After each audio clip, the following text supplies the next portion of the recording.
Assalamualaikum warahmatullahi wabarakatuh. Bertemu lagi di channel Dosen Berhijrah.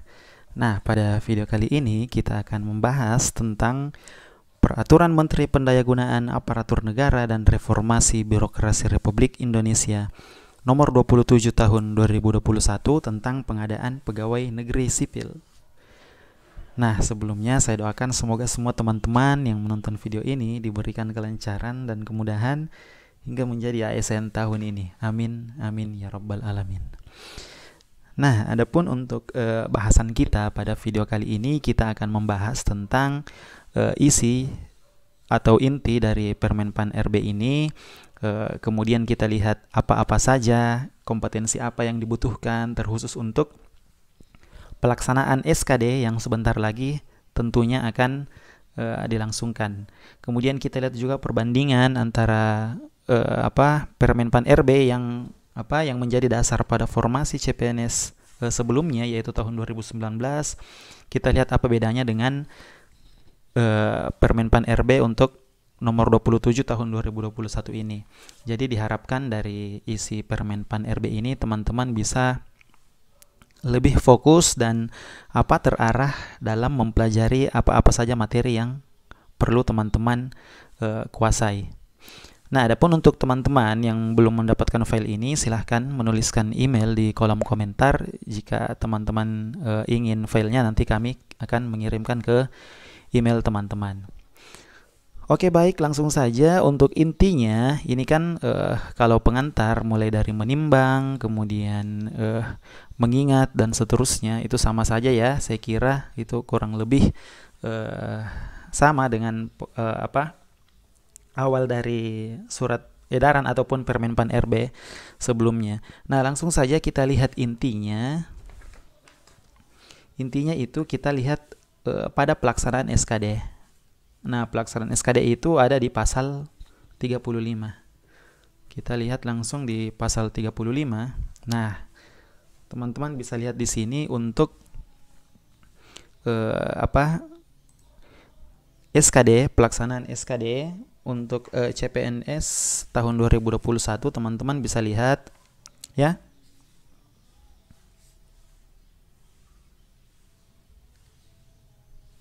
Nah, untuk SKD di sini tetap ada 3 ya. Tetap ada 3, yaitu TWK, kemudian ada TIU dan juga TKP. Jadi tetap sama, di mana tes wawasan kebangsaan, intelijensia umum, dan tes karakteristik pribadi. Nah, saya kira itu teman-teman juga sudah memahami bahwa akan ada 3 jenis tes pada saat seleksi kompetensi dasar. Nah, kemudian di mana bedanya dengan formasi sebelumnya? Nah, kita lihat untuk yang pertama, teman-teman bisa lihat. Nah, untuk yang pertama yaitu tes wawasan kebangsaan ya. Jadi tes wawasan kebangsaan itu teman-teman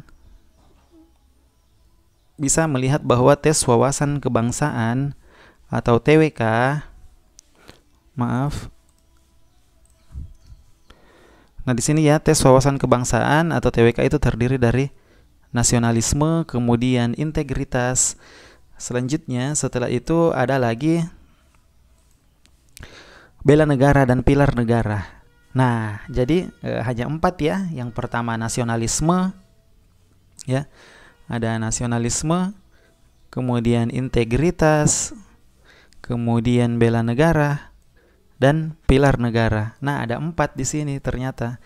Nah, pada formasi sebelumnya kompetensi untuk TWK itu ada 5, yaitu nasionalisme, integritas, bela negara, pilar negara, dan bahasa Indonesia. Nah, ternyata untuk Permenpan RB nomor 27 ini, untuk yang menjadi dasar seleksi teman-teman di tahun ini, yaitu bahasa Indonesia tidak lagi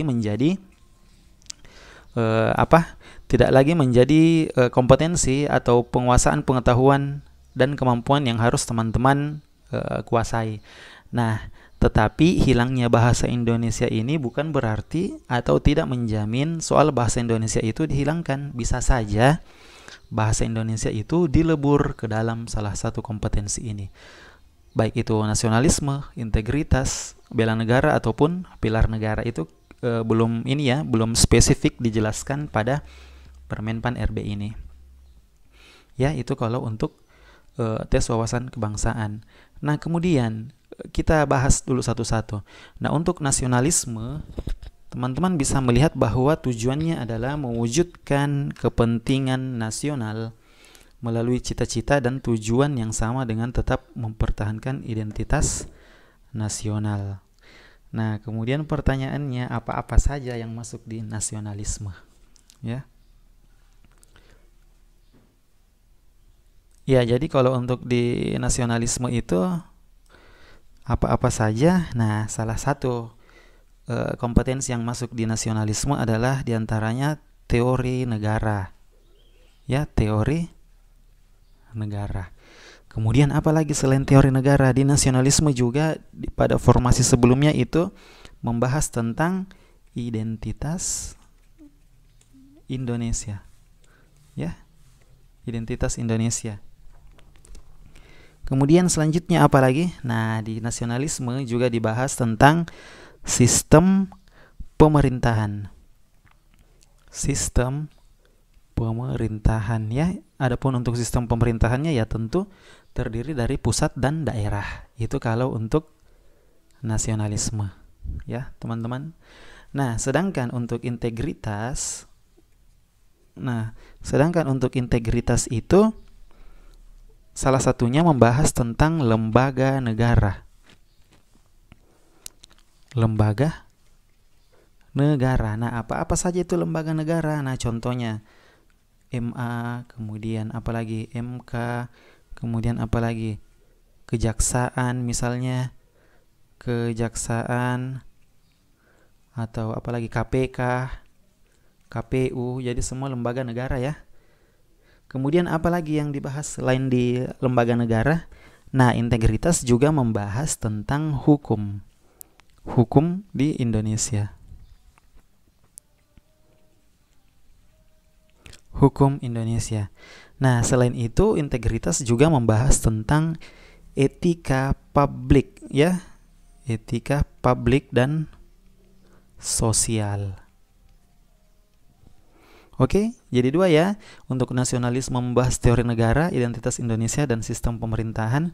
Sedangkan integritas membahas tentang lembaga negara, hukum Indonesia, dan etika publik dan sosial. Oke ya, teman-teman, saya kira ini cukup jelas. Kita lanjut untuk bahasan nasionalisme, integritas. Kemudian yang ketiga adalah bela negara.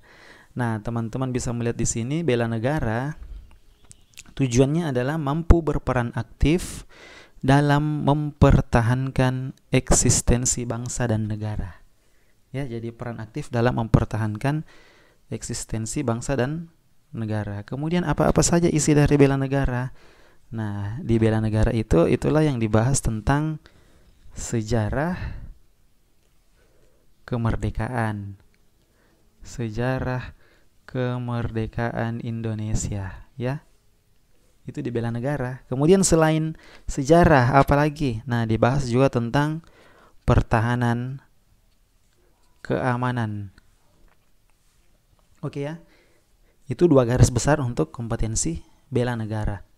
Nah, kemudian selanjutnya untuk pilar negara, apa-apa yang dibahas dalam pilar negara? Nah, teman-teman bisa melihat dulu bahwa tujuan dari kompetensi pilar negara ini yaitu teman-teman bisa membaca mampu membentuk karakter positif melalui pemahaman dan pengamalan nilai-nilai dalam Pancasila, Undang-Undang Dasar Negara Republik Indonesia. Ya. Nah, adapun untuk isi pilar negara itu ini juga cukup luas ya. Jadi cakupan untuk pilar negara itu cukup luas. Di antaranya adalah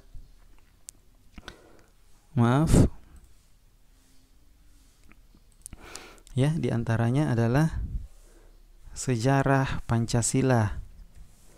Sejarah Pancasila. Jadi yang berhubungan dengan Pancasila. Nah, adapun untuk Pancasila itu kan luas. Ada sejarah, kemudian ada lagi ideologi Pancasila. Ideologi Pancasila, kemudian ada lagi yang paling penting dan yang paling sering muncul adalah penerapan dan pengamalan dari Pancasila. Kemudian apalagi? Nah, di pilar negara ini juga membahas tentang Undang-Undang Dasar 1945.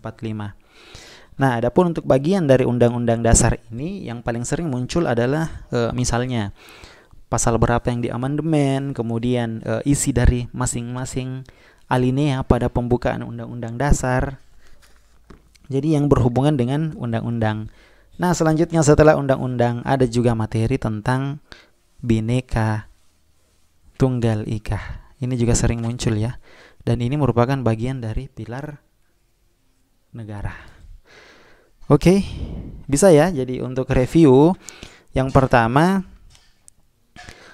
pilar negara itu terdiri dari sejarah Pancasila, ideologi Pancasila, penerapan Pancasila dalam kehidupan sehari-hari, kemudian perkembangan konstitusi, undang-undang dasar, dan Bhinneka Tunggal Ika.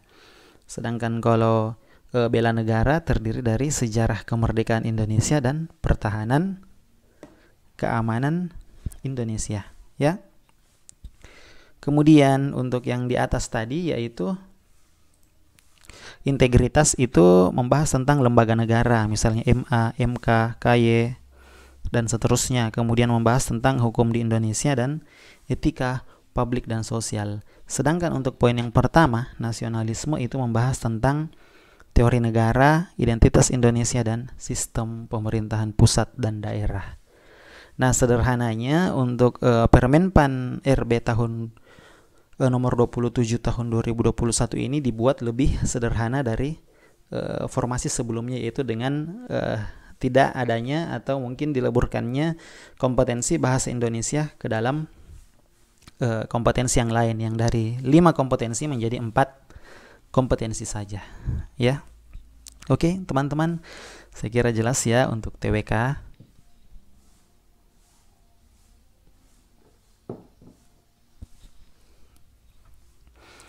Oke, selanjutnya yang kedua adalah tes intelijensi umum atau yang sering disingkat TIU, ya. Jadi TIU itu ada 3 kemampuan yang harus dikuasai, yaitu yang pertama kemampuan verbal, kemudian yang kedua kemampuan numerik, dan yang ketiga adalah kemampuan figural. Nah, kalau TIU persis sama dengan pada formasi sebelumnya, yaitu formasi pada saat pengadaan tahun 2019 itu sama, tetap ada 3. Yang pertama verbal, yang terdiri dari analogi, kemudian silogisme, dan analitis. Nah, ini saya kira jelas, teman-teman bisa membaca itu. Analogi yaitu mengukur kemampuan individu dalam bernalar, silogisme untuk mengukur kemampuan dalam penarikan kesimpulan, dan analisis mengukur kemampuan individu dalam menganalisis informasi dan menarik kesimpulan. Ya, itu kalau untuk kemampuan verbal. Nah, untuk yang kedua, kemampuan numerik. Kalau berbicara numerik tentu akan berbicara tentang angka-angka. Nah, yang pertama adalah ada berhitung, kemudian yang kedua deret, ya, deret angka. Kemudian yang ketiga ada perbandingan kuantitatif. Dan yang keempat tentu saja soal cerita, ya. Itu untuk kemampuan yang kedua, yaitu numerik. Nah, adapun untuk kemampuan yang ketiga, yaitu figural, terdiri dari analogi yang bertujuan untuk mengukur kemampuan individu dalam bernalar, ya. Jadi dalam bernalar misalnya mencari perbandingan, kemudian mencari hubungan, dan seterusnya. Kemudian yang kedua ada ketidaksamaan dengan tujuan mengukur kemampuan individu dalam melihat perbedaan, ya, perbedaan gambar. Misalnya disajikan beberapa gambar A, B, C, D, dan E, kemudian dicari mana gambar di situ yang berbeda atau yang tidak sama dengan gambar yang sebelumnya. Kemudian yang ketiga dari kemampuan kemampuan figural tadi yaitu serial. Nah, di sini tentu dengan tujuan mengukur kemampuan individu dalam melihat pola hubungan dalam bentuk gambar. Ini sama juga ya. Hampir sama dengan analogi, namun ini lebih ke pola. Oke ya. Jadi kesimpulannya untuk TIU itu sama dengan formasi sebelumnya. Jadi teman-teman sudah bisa mempersiapkan diri mempelajari materi-materi yang sudah ada, baik itu dari buku, kemudian dari kursus bimbingan online misalnya, ataupun dari YouTube yang sedang teman-teman nonton sekarang. Nah, itu dari TWK dan TIU. Kemudian bagaimana dengan TKP atau tes karakteristik pribadi? Nah, untuk tes karakteristik pribadi itu berbeda juga ya. Kalau TWK tadi berbeda. Kalau TWK pada 2019 itu hanya ada 5, sekarang tinggal 4, di mana bahasa Indonesia dihilangkan. Nah, sedangkan untuk TIU 2019 dan 2021 itu sama, ada 3 kemampuan. Kemudian untuk TKP itu berbeda ya. Nah, kita lihat di mana perbedaannya. Nah, untuk TKP tahun ini itu ada pelayanan publik, kemudian ada jejaring kerja, sosial budaya, kemudian teknologi informasi dan komunikasi, profesionalisme, dan ini dia tambahan dari formasi yang sebelumnya tidak ada, yaitu materi anti radikalisme. Ya, aduh, kenapa jadi besar sekali ini? Ya, oke. Jadi untuk tambahan TKP, kompetensi TKP yang yang menjadi tambahan pada Permenpan ini atau seleksi tahun ini, yaitu tentang anti radikalisme ya, yang ini teman-teman. Nah, anti radikalisme itu tujuan menjaring informasi dari individu tentang pengetahuan terhadap anti radikalisme, kecenderungan bersikap dan bertindak saat menanggapi stimulus dengan beberapa alternatif situasi. Nah, artinya apa? Untuk TKP teman-teman bisa mencari tambahan sumber belajar khusus untuk anti radikalisme. Karena kalau untuk yang ke-5 poin ini, yaitu untuk yang tadi itu pelayanan publik, kemudian jejaring kerja, sosial budaya, teknologi informasi komunikasi, profesionalisme, itu sudah cukup banyak ya sumber atau bahan belajar teman-teman dalam mempersiapkan SKD. Namun untuk anti radikalisme ini kan baru, sehingga teman-teman tentu bisa juga lebih spesifik mencari bahan untuk itu. Iya. Oke ya, teman-teman, itu untuk bahasan materi ataupun kompetensi yang harus teman-teman pahami dalam mempersiapkan diri dalam menghadapi seleksi kompetensi dasar. Nah, kemudian ketentuan SKD ini durasinya 100 menit ya. Kemudian waktu pelaksanaannya di sini disebutkan 130 menit ya. Kemudian untuk ambang batas atau passing grade itu belum detail dibahas ya. Belum detail dibahas. Nah, jadi kesimpulannya adalah dengan adanya kompetensi pemaparan dari Permenpan MRB ini, semoga teman-teman bisa mempersiapkan diri lebih siap lagi dalam menghadapi SKD. Oke ya, teman-teman. Saya kira itu saja, semoga bermanfaat, semoga video ini bisa jadi penyemangat teman-teman dan juga membantu dalam memilih arah kira-kira kompetensi apa yang harus teman-teman pelajari baik dari TWK, TIU, dan TKP. Baik, sekian untuk video kali ini, semoga bermanfaat, semoga sukses. Assalamualaikum warahmatullahi wabarakatuh.